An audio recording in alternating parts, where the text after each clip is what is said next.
네, 21세기는 정보화 시대라는 말, 어쩌면 이제는 자연스럽다 못해 식상하다고 느낄 정도입니다. 실제로 우리 일상에서 정보가 곧 권력이고 경쟁력임을 실감할 때가 참 많죠. 특히 최근에는 이제 방대한 양의 데이터를 가공해서 새로운 정보로 만드는 빅데이터 기술이 주목을 받고 있습니다. 기업은 물론 국가의 경쟁력으로도 주목받고 있는 빅데이터. 과연 우리는 빅데이터 시대에 어떻게 대비해야 될지, 또 빅데이터 시대는 우리 삶에 또 어떤 영향을 미치게 될지, 이 내용 연세대학교 컴퓨터과학과의 이원석 교수 모시고 자세한 말씀 나눠보도록 하겠습니다. 안녕하십니까, 교수님? 네, 안녕하십니까. 이른 시간에 오시느라고 수고 많으셨습니다. 네, 아닙니다. 예. 아침잠 설치진 않으셨어요? 조금 설쳤는데요. 네. 빅데이터, 사실 뭐 요즘 많이 얘기되고 있습니다만은 좀 생소한 분들도 있으실 것 같아요. 네. 빅데이터란 무엇인지 좀 정의를 해주시죠. 인터넷이 발명된 이후에 인류, 우리 사회에 영향을 끼칠, 가장 많이 영향을 끼칠 기술로 지금 예상을 하고 있습니다. 그래서 빅데이터는 여지껏 기술로 처리할 수 없는 크기의 방대한 양의 다양한 데이터를 빠른 속도로 분석을 해서 즉시적으로 활용할 수 있는 새로운 기술입니다. 그래서 어떻게 보면 IT 데이터 처리 기술 측면에서는 신대륙을 발견한 거다라고 보시면 되고요. 좀 더 구체적으로 말씀드리면, 우리가 이제 컴퓨터 기기라든지 인터넷을 사용하면, 흔적이 남게 됩니다. 사람의 발자취들이 남죠. 저희 개인의 발자취가 남으면, 그런 발자취들을 다 모아서, 즉시적으로 그 사람이 뭘 원하는지, 이런 것들을 다 처리하는 그런 기술이 되겠고요.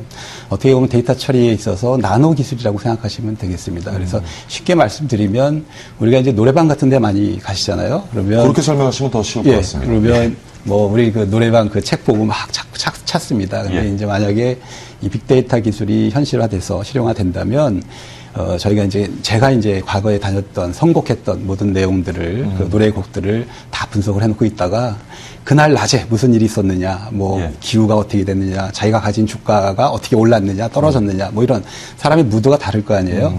그럼 그 무드에 맞춰서 그 순간에 가장 그 사람이 부르고 싶은 노래를 추천해주는 기술, 그런 것들이 이제 가능해진다는 것이죠.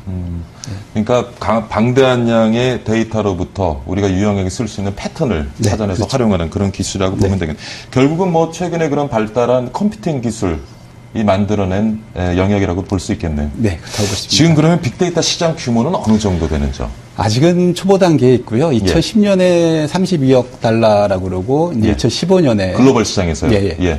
170억 달러로, 그러니까 40% 정도 매년 성장할 거라고 예상을 하고 있고, 이 속도는 IT가 발전하는 속도의 7배 정도로 예상하고 있습니다. 굉장히 빠르군요. 이거는 하드웨어, 소프트웨어, 서비스 포함한 영역이라고 보시면 되겠습니다. 네. 아직까지 시장 규모는 그리 크지 않지만 지금의 시장이 커지는 그런 추이를 볼 때는 굉장히 큰 시장이 곧 열릴 것이다 라고 예측할 수 있는 거죠. 자, 빅데이터 정의도 해주셨고 지금 시장 규모도 한번 짚어주셨는데 어디다 활용할 수 있는지요? 글쎄요, 우리가 이제 과거에 20년 동안 정보화를 하지 않았습니까? 정보화는 딴 게 아니라 사실은 산업화를 통해서 우리가 만들어 놓은 어떤 오프라인에서의 프로세스를 컴퓨터를 통해 가지고 효율성을 높이는 그런 작업을 했던 겁니다. 근데 이제 지금부터는 이렇게 많은 데이터를 가지고 다양한 분석을 통해서 최적화를 하는 그런 과정이 이제 시작된다라고 보시면 되겠고요. 조금 전에 노래방 사례를 가지고 설명을 해주셨는데 좀 기업들이 빅데이터를 활용할 수 있는 여러 가지 사례들 중 아직까지는 지금 고객 관리 또는 CRM 쪽에 이런 쪽의 영역과 또 하나는 이제 CRM이라면은 고객 마케팅 측면이 되겠죠. 맞춤형 마케팅이 되겠고요. 그게 대표적인 예로는 지금 아무래도 이제 구글이나 이제 애플 이런 인터넷 글로벌 IT 기업들이 이제 많이 활용하고 있는데 어차피 빅데이터 기술이 거기서 나왔습니다, 사실은. 그래서 지금 구글 쪽에 가시면은 나우라는 서비스를 하고 있어요. 제가 이제 이메일 보낸 내용, 제가 구글을 통해서 검색한 내용들을 분석을 해서 제가 나중에 나우 서비스 들어가면 최근에 검색한 제가 관심 있는 어떤 정보들을 제공해 줍니다. 그래서 이제 그건 이제 지구상에 이제 저를 위한 서비스가 되는 거죠. 그런 게 이제 있고요. 그다음이 월마트 같은 경우는 이제 재고 관리 또는 이런 쪽에 있어서 이제 최적화 관리를 위해서 이 빅데이터 기술을 쓰고 있고요. 국내에서는 SK텔레콤 같은 경우가 이제 유동인구 분석을 통해 가지고 상권 분석하는 서비스를 요새 이제 시작을 했습니다. 그렇군요. 다양한 활용 사례를 우리가 찾을 수 있을 것 같은데 지난 총선에서도 빅데이터 꽤나 많이 활용이 됐었죠. 네. 어떻습니까? 글쎄, 아직 아까도 말씀드렸지만 초보적인 단계인데요. 예. 사실은 국내에서 최초로 이제 활용됐던 게 서울시장 선거 때 그때 이제 다운소프트에서 트위터 분석을 통해 가지고 지속적으로 이제 계속 트위터에 올라오는 트윗을 분석을 해서 각 후보들이 얼마나 많이 올라왔느냐, 그걸 이제 날짜별로 분석을 해서 한번 활용을 해봤고요. 그다음에 총선 때도 마찬가지로 똑같은 일을 했던 걸로 제가 알고 있습니다. 지금 대선을 한 달도 남지 않게 남겨두고 있는데 이번 대선에서도 지금 활용이 좀 되고 있는지요? 국내에서는 특별하게 지금 준비는 하고 계신다고 들었어요. 근데 이제 아직은 이제 오늘부터 이제 시작이니까 이제 조만간 이제 할 거라고는 얘기 듣고 있습니다. 다음 소프트에서 하겠다는 근데 이제 지난 미국 대선에서 사실은 오바마 대통령이 콥시라는 회사에서 트위터랑 같이 해서 트위터 분석을 시간대별로 똑같이 이렇게 지금 했던 내역이 있고요. 똑같은 방식으로 지금 계획을 지금 하고 있다고 지금 있습니다. 네. 그럼 최근에 이제 치러진 미국 대통령 선거에서는 오바마 진영에서는 이 빅데이터 활용을 많이 했다고 볼 수가 있는 건지요? 유권자 성향 분석이라든가 내부적으로는 메일이라든지 홈페이지 접속이라든지 트위터라든지 이런 것들을 자체적으로 엄청나게 한 걸로 알고 있고요. 하루에 거의 1테라바이트 정도의 데이터들을 가지고 분석을 했다라는 얘기가 있습니다. 자, 근데 말이죠. 제가 이렇게 교수님 얘기를 듣다 보니까 보안 문제가 좀 걱정이 될 것 같아요. 아까 노래방 얘기도 하셨지만 예를 들면은 사용자가 노래방을 찾을 때 그 사람이 지난번에 불렀던 노래라든가 여러 가지 행동 패턴을 갖다 기억해 뒀다가 그걸 분석해서 그 사람이 지금 상황에서 부르고자 하는 노래를 이제 제안해 줄 수 있는 건데 그러다 보면 우리 개인들 간의 의사소통을 한다거나 트위터나 페이스북 같은 그런 소셜 네트워킹을 통해서 의사소통을 할 때 그러한 정보들이 고스란히 서버에 저장이 되어져야 이러한 분석이 가능한 것이죠. 네, 그렇습니다. 그럼 보안 문제가 심각할 것 같은데요. 그러니까 그거는 사실은 사생활 보호 문제 측면이거든요. 근데 사실은 이게 지금 사실 빅데이터가 사생활 보호에 꼭 역행되느냐 그렇지 않은 분야가 있습니다. 재해라든지 이런 치안이라든지 복지 쪽 같은 경우는 사실은 재해 같은 경우는 특별하게 재해나 기후 대책 이런 것들은 개인정보나 사생활 침해에는 크게 영향을 받지 않고 있고요.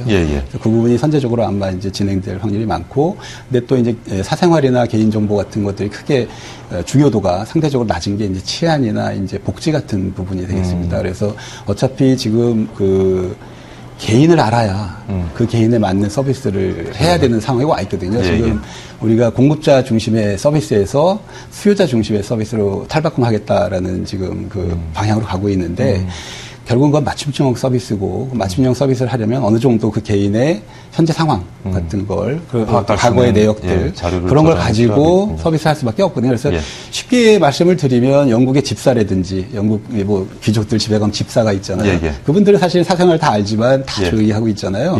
그리고 마찬가지로 또 우리 전통적으로 우렁각시 같으면은 내가 원하는 것들을 그 사람들이 우렁각시에 와서 해주잖아요.